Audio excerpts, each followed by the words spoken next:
My name is Robert Chapman and I'm the Ward 3 Alderman for the City of Clinton, and this is the Board of Aldermen update from May 21st, 2024. We started the meeting off by hearing from Tara Lytle, the Director of Main Street Clinton. She let us know that they've had quite the busy spring with events that have certainly engaged the community with the Old Town area. She touched on everything from the new chocolate walk, which she said was established to help during the slow retail months like February and March. She also said that other Main Street groups from around the state came to visit to see how our crew put on that event. You know, imitation is the best form of flattery, and it ain't bragging if it's true, and all of these cliches are certainly accurate in this case. She also let us know that they had a volunteer recruitment meeting where they let plenty of citizens know about the opportunities to volunteer. There are always spots open, so if you're interested in volunteering, you can contact Tara at Main Street Clinton. Like I said, they've already had a ton of events, and we're just 5 months into the year. These events: Art in the Park, Spring Cleanup Day, Old Town Uncorked, ribbon cutting for Coach's Creamery, dinner and a movie nights, spring concerts, Caterpillar Parade, Spring Market, and children's business fairs with over 20 young people flexing their creative and entrepreneurial muscles. She did say that the message over the past few years pertaining to red brick roads being held right smack dab in the middle of possibly the hottest stretch that Mississippi can offer, and that's certainly saying something, it's been heard loud and clear. There will not be a red brick roads this fall. Instead, it will be pushed to March of 2025 and is possibly going to be paired with Art in the Park.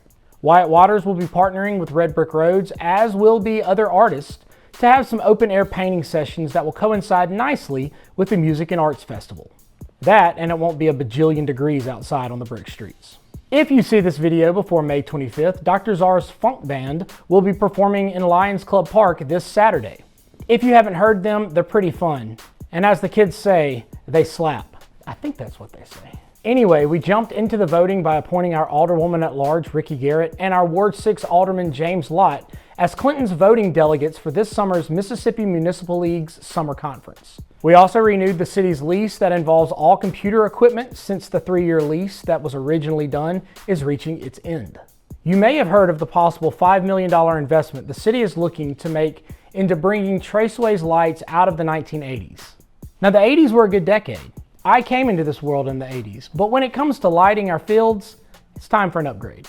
The first step into getting this done was putting out an RFQ, or a request for qualifications, for energy service providers, companies that can handle this kind of upgrade. We received 3 and they all met the minimum requirements.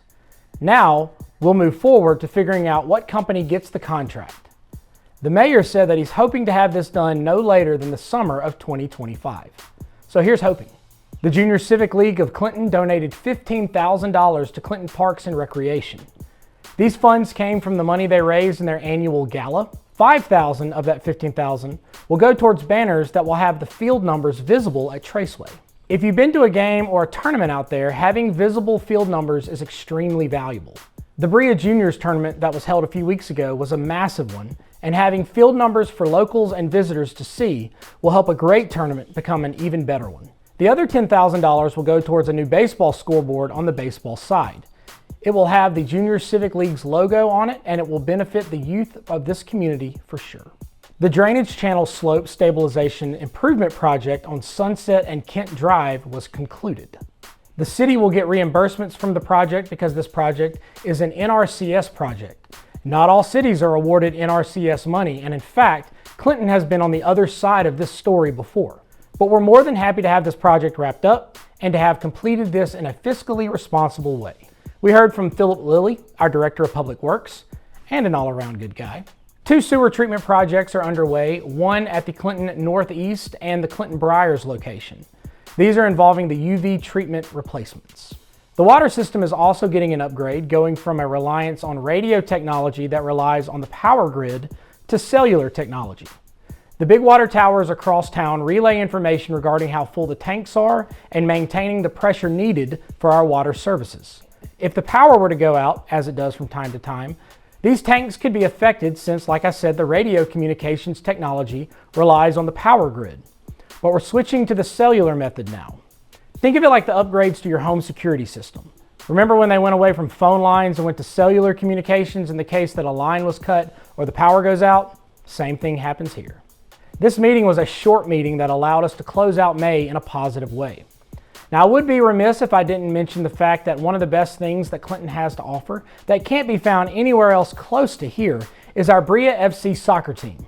This team is part of the USL2, the Development League for the United Soccer League, and it truly is a big deal. You can find more information at boasoccer.org, or you can follow them on all the various social media platforms. Games are held at Arrow Field, and admission is wildly affordable when you compare it to other attendance fees. And with the United States as one of the 3 countries hosting the World Cup in 2026, what better time is there than right now to start brushing up on your European football rules? If you can't attend, you can always watch the live stream games. Yours truly will be calling the play-by-play for the live stream, so if my ramblings haven't gotten on your nerves quite yet, then I encourage you to tune in if you can attend. With all of that being said, if you see me out and about, please stop and say hello. Keep taking care of each other, look out for your neighbors, and like always, I appreciate your time.